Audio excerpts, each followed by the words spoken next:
Convention Hall, the Casino Building, the Stone Pony, all of them well-known landmarks of Asbury Park.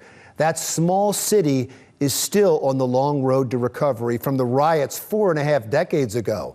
As this famous beach resort prepares for this summer, Sherry Karabin joins us now with a look at how much progress has been made in the often talked about comeback for Asbury Park. Sherry.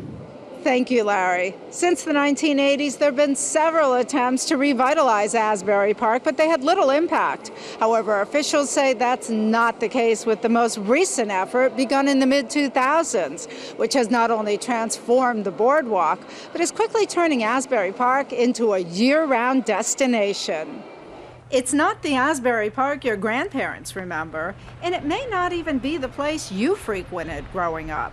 From new hotels to a thriving downtown filled with galleries and even an independent movie theater, the community once known for its downhill slide is undergoing a resurgence. When I first opened, there was nothing going on.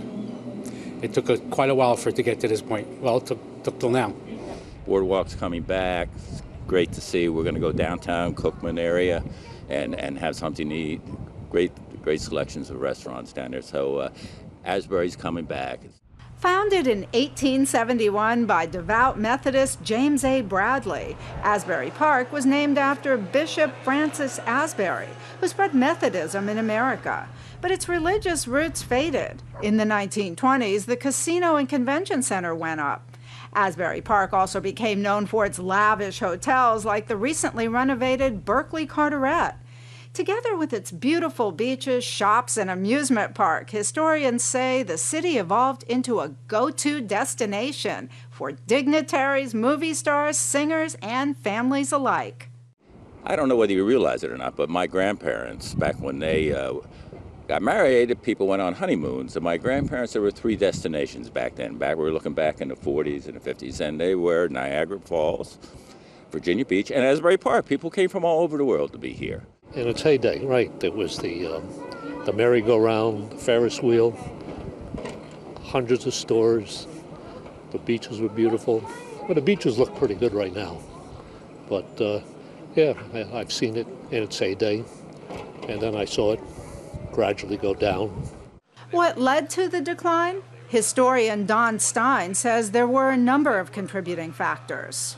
In the mid-1960s, Ocean Township School District built their own school and pulled out of Asbury, which had a big impact on the educational system here, which then affected the tax base, and then you had the large strip malls being built and shopping centers being built, which affected the downtown.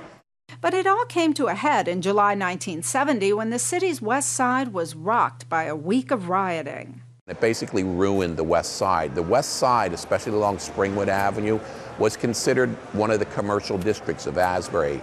And it was a vibrant business community. And it also had a lot of great clubs. It had some theaters and a lot of famous musicians like Count Basie and Lionel Hampton and Billie Holiday. And you can name them all. They all came down from New York and performed.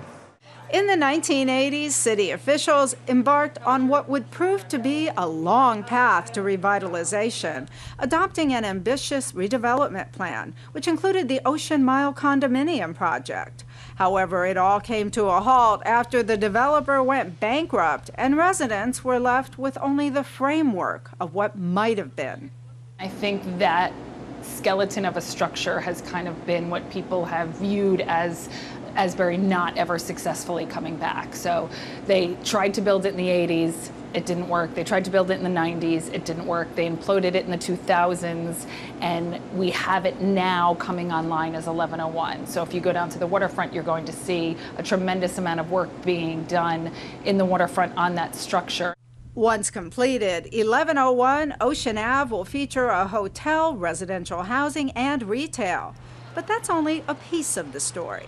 There's been a large influx of the gay population in here, and they have made a serious difference in Asbury Park. They bought a lot of the homes and refurbished them. New condominium developments have also gone up, And school officials are reporting improved student test scores. Tax abatements and pilots, payment in lieu of taxes, are also incentivizing entrepreneurs to set up shop, especially in the city's downtown. Last May, Asbury Park resident Kathy Bergamo opened Pasta Volo, which features a wide array of homemade pasta at rock-bottom prices. It's been good. It started out slow. We did no advertising, and we just kind of opened up. And from word of mouth and customers being happy, posting things on either Facebook or Yelp and giving us great recommendations, we've gotten busier every week. While the downtown and waterfront are being transformed, some familiar icons and historic music venues like the Stone Pony remain.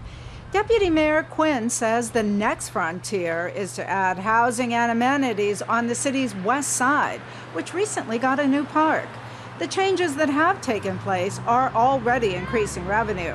The executive director of the Chamber of Commerce says the city brought in about $2.1 million from beach badges alone in 2016. That's compared to approximately $55,000 in 2008. This year we saw over $4 million in parking revenue, which is amazing, and I think that shows the trend of people being attracted to Asbury Park. Of course, during the summer season, because we butt up to a beautiful Atlantic Ocean, but we are also becoming a 12-month destination.